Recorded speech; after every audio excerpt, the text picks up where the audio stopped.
What's up, guys? Have you ever met anybody that escaped from a prison wearing a guard uniform with the help of a correctional officer? Probably. Well, now you have.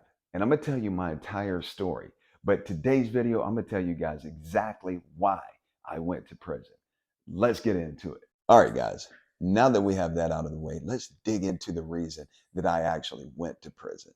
So back in the day, I was a crack dealer. I actually turned crack dealing into like a Pizza Hut or a Domino's delivery service in my neighborhood. I was from an extremely poor white side of town where the people that smoked crack, they had to go across town into areas that typically weren't too safe for them.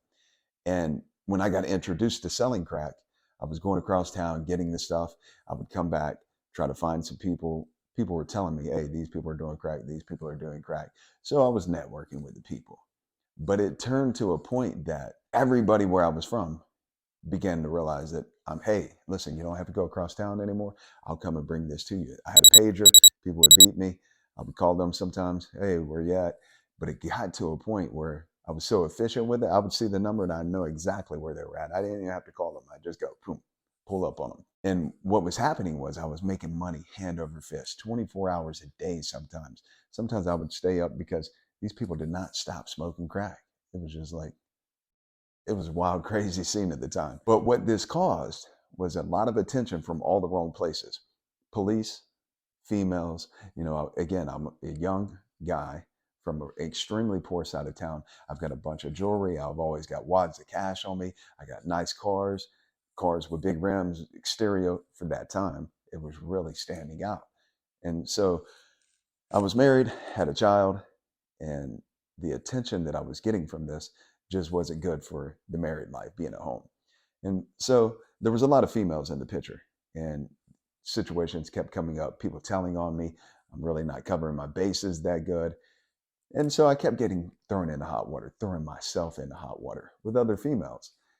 And so this particular situation that actually sent me to prison was there was another girl in the neighborhood, real cute little chick. And I used to sell crack to her family. And we would always flirt with each other, just verbally, never touch each other, never did anything at all. Just talk. That was it. I would flirt with her, she would flirt back. Mutual thing, no big deal. Well, her boyfriend at the time just happened to be one of my customers, and the guy had a freaking ton of money. He had gotten over $1 million from this lady that died, so he inherited this big amount of money, but he's smoking crack like mad. If you do the numbers on the amount of crack that he's smoking, and he's supplying it for a bunch of people that are always hanging out with him, he's not going to have his money for very long. And so one day I'm thinking, I'm like, you know what? This girl, the one that I'm talking about that I was flirting with at the time, that actually caused this whole scenario to take place that sent me to prison. One day I'm thinking, and I'm telling the girl, I say, you know what? Before he spends all his money on crack, you probably should get pregnant, have his kid, and get some of his money, because otherwise he's just going to burn it all up. He's not going to have anything left. And then it's all going to waste. And so she got offended by that, like extremely offended, to the point that she went back and told him and I had a argument about it. And then where the big turning point was, the point that the situation that happened ended up getting me charged with first-degree murder, a capital felony, standing in front of a judge, and they're telling me you're charged with first-degree murder. Not a good feeling. So on the day that this occurred, I had went to pick up my kid from school, from elementary school. She'd like to ride on my motorcycle, so I could pick her up. We pull up to the restaurant to go meet her mother, my ex-wife at the time. And when I pull into the parking lot of this restaurant, my ex-wife and the girl who I had been flirting with both come out of the restaurant, and they both have that look on their face where I'm just like, oh, I'm in some shit. Immediately, when they approach me, I start denying the whole situation.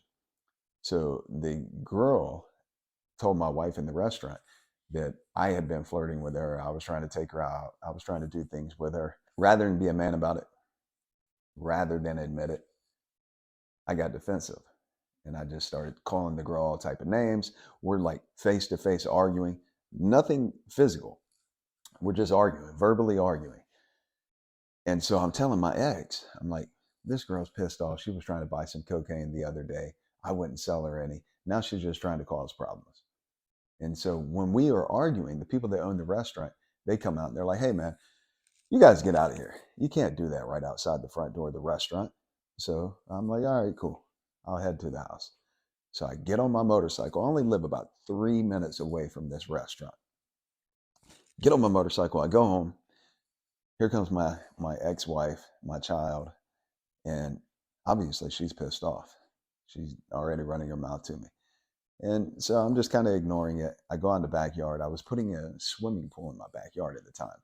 And I keep getting these phone calls on my cell phone from the girl that started this. Her name was Brandy, by the way. Brandy's brothers are calling me, telling me they're going to kill me. They're going to rip my head off. They're just all type of heinous crap that they're going to do to me. I'm like, what are you talking about? You're going to kill me? Why? And so what they said that Brandy told them that I slapped her, that I scratched her car, and that I ran her in a ditch. I didn't do any of that. To this day, listen, I already did my time. If I did that, I don't mind. I would just tell you guys, yeah, I slapped the girl, scratched her car, ran her in a ditch. And I don't condone violence on any women at all. But I would just tell you, because it's done and it's over with. A person lost their life in this situation. And it's something that I can't take back. I can't change. It's something that I'll always feel bad about, even though it was proven to be an accident. And I'm trying to explain this to her brothers. And they are so heated at the time that they're just not hearing what I'm trying to tell them. And I said, listen, man, I understand your sister called you. She's telling you all these things. If it was my sister calling me, I'd be pissed off too. But I know there's two sides to every story. And I'm trying to tell them my side of the story. But they're like, man, we don't want to hear it. We don't care what you got to say. It is what it is. When we see you, it's on. I'm like, man, these dudes, they're just not taking anything into consideration except for what their sister is telling them. Later that day, right as it was starting to get dark, I hear some commotion outside, some noise out in front of my house, something that I know something's up out there. I walk out the front door and I look. It's her brothers and her uncle. And they're out there threatening me, telling me to come out the yard, or outside the fence is where they were at. And I'm like, damn, these dudes. You got 3 dudes out here talking all type of trash, threatening me. I don't know if they have a weapon. I don't know what they have, but I know what their intentions are. I know what they told me on the telephone. So I tell them, you guys want to play? I got something for you. And I go back in the house, shut the door. Well, as soon as that happens, they take off. My assumption in that matter is that they think I'm going inside to get a gun, because prior to this situation, I'd been in a lot of stuff in my neighborhood, and we've been in shootouts, and I've been on the end of shooting at people. So people shooting at me, obviously, but nevertheless, it was always known that I've had a gun, and that could be a situation. But what they didn't realize is I just got convicted of sales of cocaine. And because of that conviction, I wasn't allowed to have a gun anymore. So they didn't realize I did not even have a gun.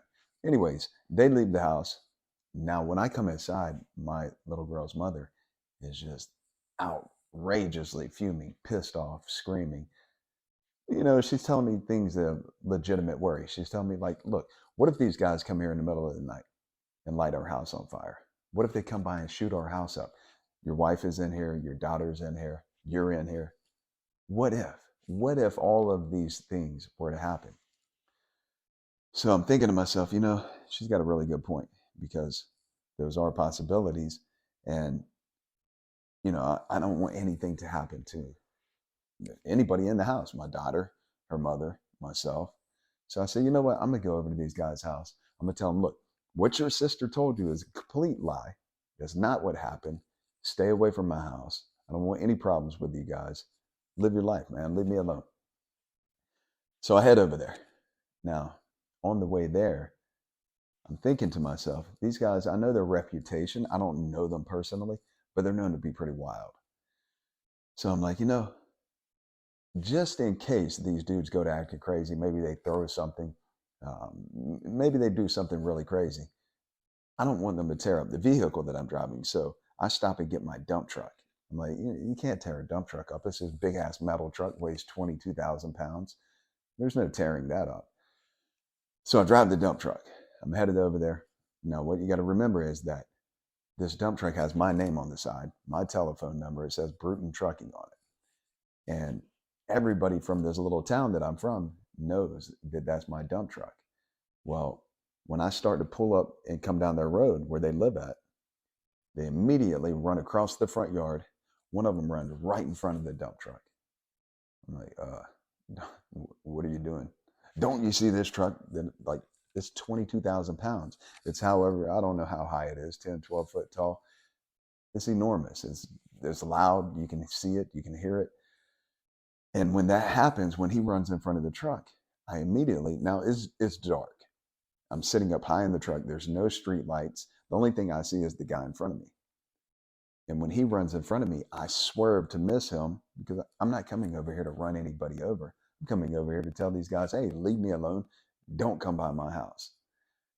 And when I swerve to miss him, now the road that I'm driving on is like it's a two-way road, but it's so small, a back street road, like in the country portion of this little town, that a dump truck takes up the whole road. So when I swerve to miss this guy, I go into the grass a little bit. Now, again, I'm looking forward because I'm driving forward, and that's all that I see. What I didn't see is the second brother. He comes running at the side of the truck. He said he tried to throw a trash can at the truck. This just all came out afterwards. The evidence came out. I didn't see this happen because I'm driving forward, looking forward. But when he threw the trash can, then he tries to run and jump up on the dump truck. Now, what you got to understand about a dump truck is that it's high up off the ground. It's got like a gas tank down here where the steps are at. You got to climb up the steps, grab a handle, then open the door. Well, when the truck is moving in a forward motion and he tries to run at the side of it where the step is and the handles to get into the driver's cab, he jumps. He's running in a forward motion. He jumps at the side of the truck. Well, when he jumps, apparently his foot slips or he just didn't jump properly. Whatever the situation is, we're never going to know that particular part. But he tried to jump on this moving truck and he slips and his feet go, like he lands backwards and his feet go forward, like in front of him, under the truck, under the back of the truck though, because he tried to jump where the cab is to get up to the handle, up the steps. He misses that. His feet go under the truck. The back tires hit him. Now, when this happened, I didn't see it. I didn't even know that it happened. I just felt the back of the truck bounce a little bit. I'm like, man, what the hell was that? Well, when I feel that, I'm like, something's wrong with that because I didn't hit anything in front of me. Like while I'm driving, I'm looking in front of me. I'm trying to miss this guy that just ran in front of me. I didn't feel anything. I didn't see anything, but I felt the back of the truck bounce up. I'm like, damn, that was weird. Immediately, now I didn't stop because of the way these guys come running out. I'm like, you know what? They're not going to listen to anything I got to say. They come running across the street aggressive. So I'm just like, you know what? I'm going to keep going. I don't stop. But immediately right after that, I get a telephone call. The telephone call comes from a friend of mine that tells me, when I answer the phone, he says, bro, your truck just came through here and run this guy over and killed him. I'm like, what? I hung the phone up. I didn't say anything to the guy. I just hung the phone up. I'm like, I feel like I'm in the Twilight Zone. I'm just completely tripping and panicking. I'm like, this can't be right. What just happened? Honestly, I'm like, am I in a bad dream? Because I didn't just run anybody over. I didn't see anybody get ran over. But I'm thinking to myself, I did feel the back of the truck bounce up in the air. Like, what the hell happened? So when he tells me that, and I'm driving my truck, I pull the truck down the street about a mile away. I only live like 2 miles away from where this happened at. Pull the truck off the side of the road, and I am in a complete panic. I'm just like, run somebody over and kill them? That isn't what I went there for. I'm like, there's no way that this could have happened. But this guy just called and told me this. So, I mean, we're dealing with a reality that I'd never been in before, that honestly, I just panicked.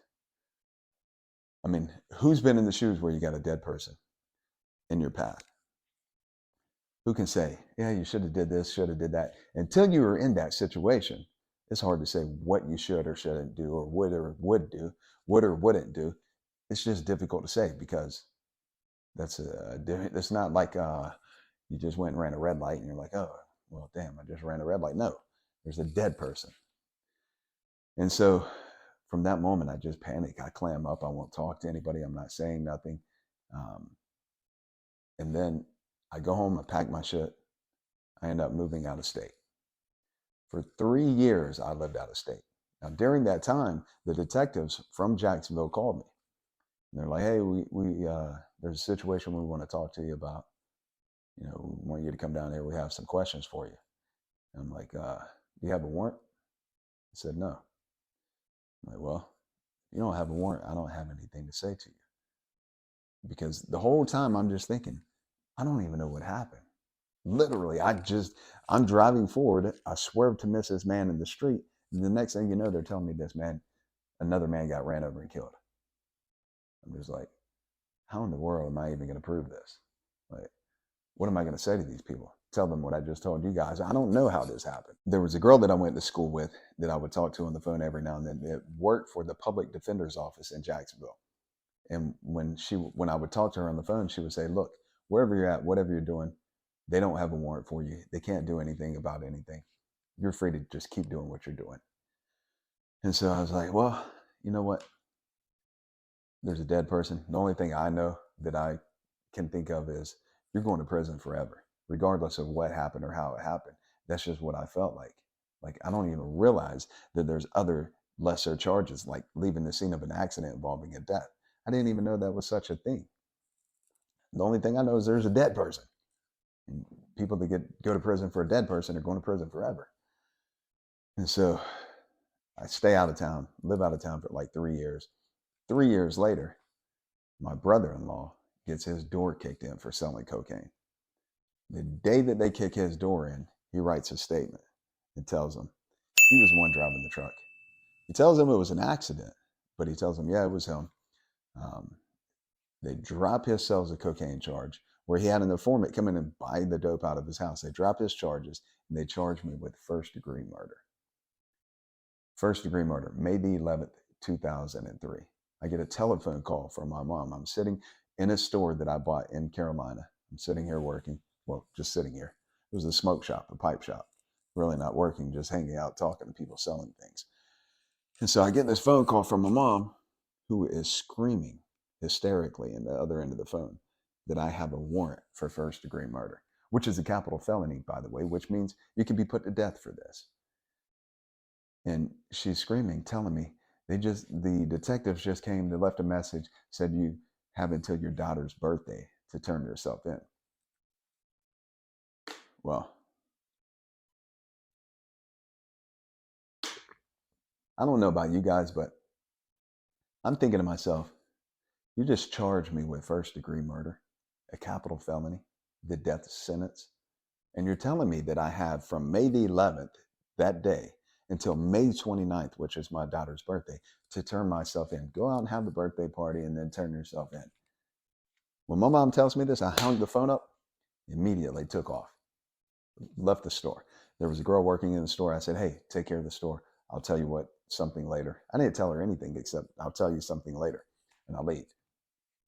That same day, the detectives that left that message with my mother were in Carolina. Same exact day. They come to the store. They're at the store. The girl locked the door already. She had closed the store. She didn't know what was going on, so she just closed the doors. And when the detectives came, they had the news team with them. They're shaking the door. They're screaming, let us in, let us in. They were playing, like the news people were recording it, and they played that later on the news. And so she finally lets them in. And while she's talking to them, I had already taken off. I'd call her on a Nextel radio, a two-way radio.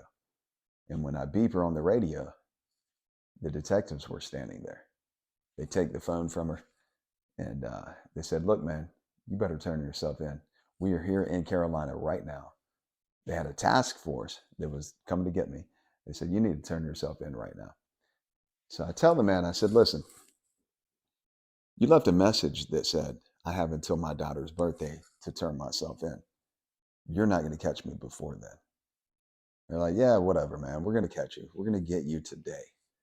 I'm like, okay, well, we'll see about that because you're definitely not catching me today. And you're definitely not catching me before my daughter's birthday. And so the chase was on at that point. Multiple times from that very day, they chased me. Like one of the days that they actually chased me, I was meeting my ex-wife at the time. They had been following her everywhere they've been, coming to her house. They were just like all out, going to everywhere that they know I had been. And so anywhere near her was extremely hot. But what I done was I had her meet a friend of mine who drove her around all around different streets, trying to make sure that they weren't following her. Well, while I was waiting for my ex-wife and my friend to come and meet me at this little motel, I'm standing out by the road on the side of the road with my motorcycle. Now, during this time, they had been playing my picture on the news, local news in Carolina, saying that I was wanted for murder. And this car pulls in with 3 girls in it. This has always been a downfall for me. These girls pull in, they act like they're being flirty. And so I fall for it. I start talking to them, and we're just talking back and forth. I think they were asking for directions. And so what happened was they recognized me from the news. They leave. I don't think anything about it. They call the cops. They say, hey, this guy that's on the news is down here at the side, at this motel on the side of the road. And so finally, when my ex and my daughter pull up, I had bought some stuff for my daughter's birthday that I wanted to give her, some sentimental things. And so when they pull up, I'm talking to my daughter. My ex-wife is just standing on the other side of the truck door. At the time, her and I weren't really talking too hot because, all the stuff that she was going through because of the detective. She was pretty pissed off at me. And I was kind of mad because I was like, I wanted to see my daughter. And she was like, no, rightfully so. Looking back at it, at that time I was pissed off, but, she shouldn't have been anywhere near me. Like it was a danger to be anywhere near me. But while I'm standing here talking to my daughter, giving her presents, my ex says, hey, there's a cop coming. I'm like, don't worry about it. It ain't no big deal. She said, there's 2 of them coming. One's an unmarked cop car. And I look around the truck door. I'm like, oh, damn. Now, she's on point with cop cars, unmarked cop cars, because she's been around me for years. And I've been in shit with the police for years. So she knew what was coming. And so I give my daughter a hug. I'm like, I love you. Give her a kiss. And I go around the door of the truck, and the detective, the first one, the unmarked cop car, he pulls up, and my motorcycle is facing like away to pull out into the road. Now, when he pulls up, he didn't block the motorcycle. He didn't hit the motorcycle. They know it's my motorcycle. They were even playing it on the news. He pulls in and jumps out of his cop car. He's on the other side, like over that way. And he's got his gun shaking at me, telling me to freeze. He's like shaking. I'm like, oh man, we got shaky Shakerton over here. This is not good. And he tells me to freeze. And I'm like, listen, man, I had already jumped on my bike at this point. I said, listen, man, I don't have a gun. Don't shoot me. And I took off on him. I hit it. I just dumped the bike, it was in gear, took off, and got away from him. However, one thing I can tell you is every time you're running from the cops, even if you got a fast motorcycle, and I don't condone running from the cops, I'm just telling you my experience, you have to ditch the vehicle that you're in because you can't outrun their radio. And so I get away from them on the motorcycle, but in thinking I have to hurry up and get off this motorcycle, I ditch it in the woods. I end up in a neighborhood. And there's one thing I can tell you. Every single time, if you're running from the cops, if you end up in a white neighborhood, I can say this because I'm white. If you end up in a white neighborhood and the white people hear like cop sirens or they see some type of commotion, they know the cops are going to chase, they're chasing you. They're going to do everything they can to try to tackle you, strangle you, hold you down. They're trying to help the police every single time, not even knowing if their life is in danger. But if you end up in a black neighborhood, they're going to be like, listen, you go that way. I'm going to tell them you went that way every time. And so I ended up in a white neighborhood, and every single person. They didn't realize that the cops were chasing me, but every single person I tried to talk to, they're just like, oh, no, no, no. Like they know something's wrong. But at this point, I'm so far ahead of the cops. They're not right behind me chasing me. You don't hear sirens or anything. But none of them were willing to help me. And so I keep running and running and running. Finally, helicopters are now circling over. And I make it through some woods into an apartment complex. When I jump this fence into an apartment complex, I'm like, I know where I'm at now. I just don't know what door to go to because I never came this way. Normally I drive into the apartments, but there's a black dude in here that I know. And I'm like, if I can find his apartment, I'm good. So I go knocking on doors, knock, knock, knock, knock, knock. I can't find the guy. I'm like, damn it, can't remember. And I'm panicking too. So as I'm making my way around the apartments, there was a chick outside with her daughter. And I'm like, hey, you mind if I use your phone? She could tell something was wrong. She was like, yeah, I'll get it for you. So she goes in the house, gets her phone. It was a house phone, not a cell phone. She brings it out. I'm calling a buddy of mine. I'm like, hey, man, I need you to come and get me. And while I'm talking to him, she says, hey, you can go wait inside. Like she knew something was up. So she tells me to go inside. I go in and sit on the couch. And I tell my buddy where I'm at. I'm like, dude, you got to come and get me ASAP.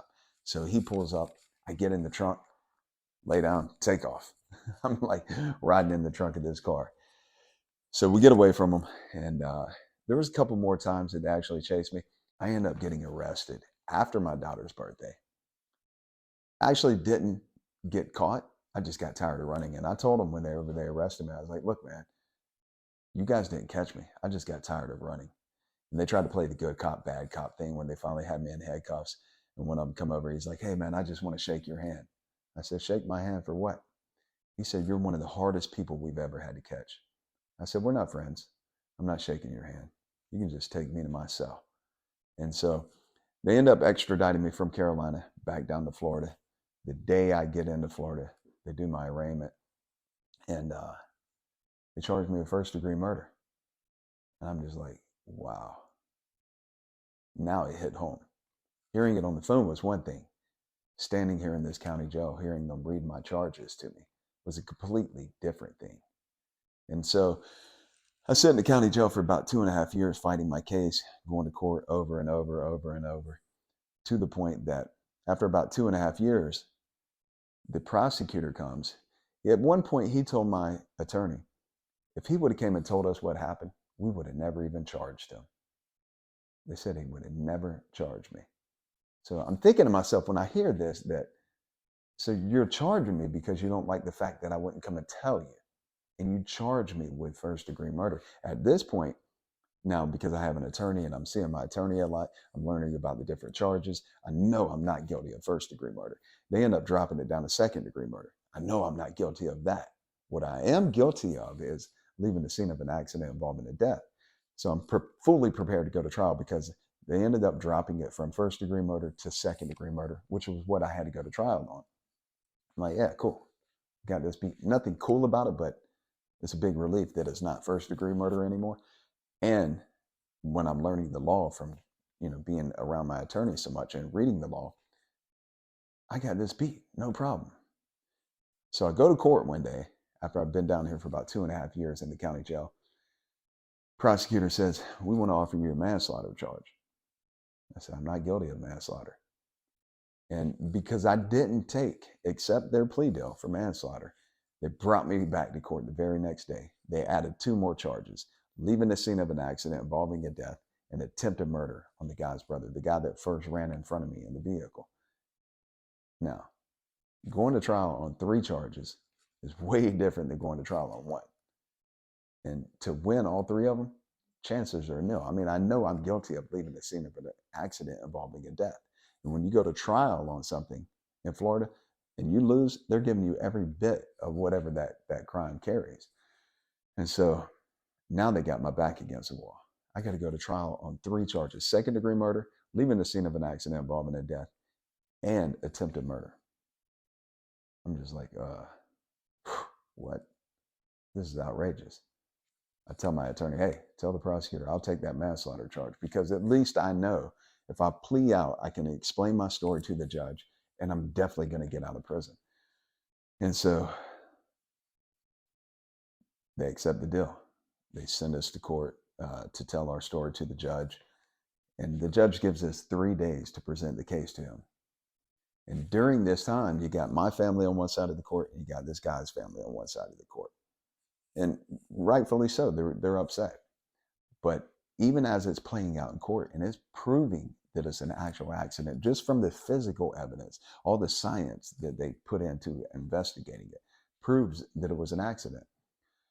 And so on the third day, I believe it was either second or the third day, my attorney, he's telling like these people's reputation in the neighborhood. And it was on the news in Jacksonville. And when he's telling about their reputation, about how wild they are and all the people they've jumped on, he goes up there, he has this big picture. I didn't even realize that he had this, but it was a life-size picture of the guy laying there at the scene dead. And he turns the picture around. After the last person testifies about their reputation, he turns that picture around, and the whole courtroom erupts in chaos, violence. I mean, the people are jumping up, screaming, "We're going to kill you."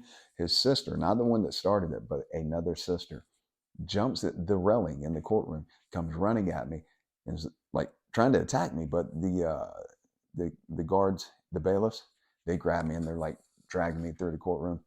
She hits one of them, boom, punches one, kicks another one in the balls, and then bites one. They grab her in the headlight, boom, slam her on the ground.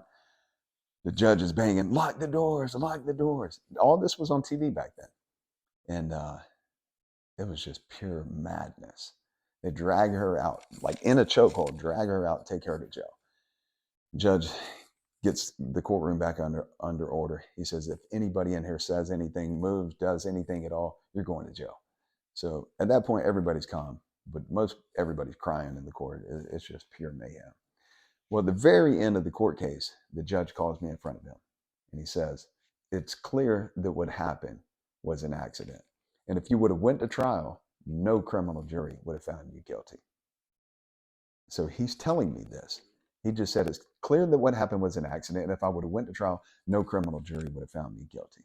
Then he says, "But because you didn't tell us what happened, I'm going to give you 10 years to think about it." And I'm hearing this man say this, and I'm thinking to myself, you just gave me 10 years to think about something that you just said I'm innocent of. Like, that doesn't even go together. You just said I'm innocent, yet you sentenced me to it. And you know, as a judge sitting on a bench, that you can't sentence somebody to a crime that you just said they're innocent of. But I took the plea deal. At this point, it's too late for me to withdraw it. And he sentences me to 10 years. And immediately when that happens, I'm thinking to myself, you just told me I'm innocent and you're giving me 10 years to think about it. I'm not doing it. I'm getting out of here. And so began my thought process of, I'm getting out of prison. I'm going to escape. If you guys like that story and you want to hear about the escape plan where I was wearing a guard's uniform with the help of the female correction officer, hit the subscribe button, turn on the notification, and I'll see you on the next one.